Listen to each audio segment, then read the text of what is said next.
If I had to choose two things that I think embody who Danny Magical is, I would have to say is his tenacity and his love for his family.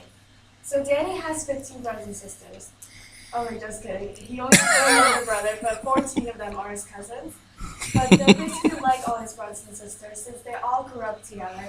All of them are relatively close in age, and they all used to grow up together by all going to one of the adults' house while all the other ones were working. So, for example, Monday they would go to his aunt's house, Tuesday they would go to his mom's house, and Wednesday he'd go to his uncle's house, and so on and so forth. Him and his family are pretty close. Him and his cousins used to play video games a lot often. They still do whenever they have like family parties.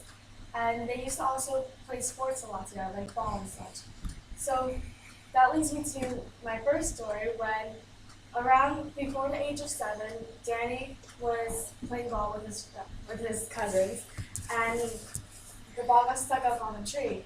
So in order to try to get the ball out, one of his cousins tried throwing a metal bat into the tree, but when Danny wasn't paying attention, it fell into his head and he got knocked out. He was okay, and we didn't have to get rushed to the hospital or anything, but it was still, I would assume, a traumatizing experience to hit the head with a metal bat. But that didn't stop him from wanting to play baseball, even though me personally, I would have been afraid of bats after that.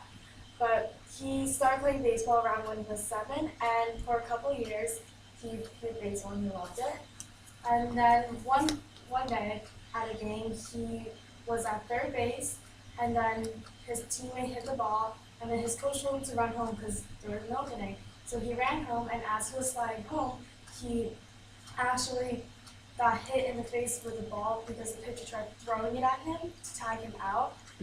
So he got hit in the face, his nose was bleeding, he said he was unconscious for a little bit too, and after all that, it was still called out, which was very shocking for me because you would think that if you get knocked out a little bit, then your team would at least get 1 point for it.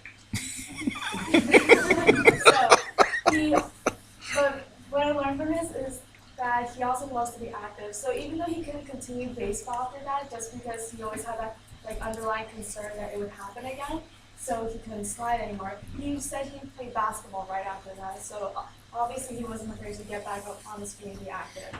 And what I learned also is that his first memory actually was in the hospital crying because before he was 1 year old, he broke his first bone by falling from trying to kick a ball that his dad is for him.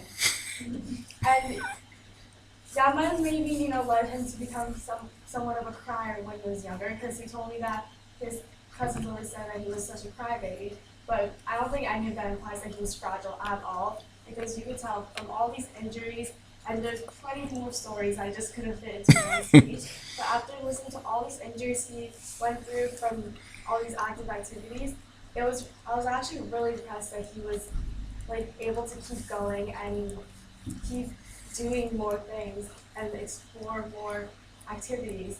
So if anything I learned from talking to Danny, I learned that he cares deeply about his family. He talked about his family a lot, and I also learned that he is very resilient considering how much he did and how much he went through when he was younger.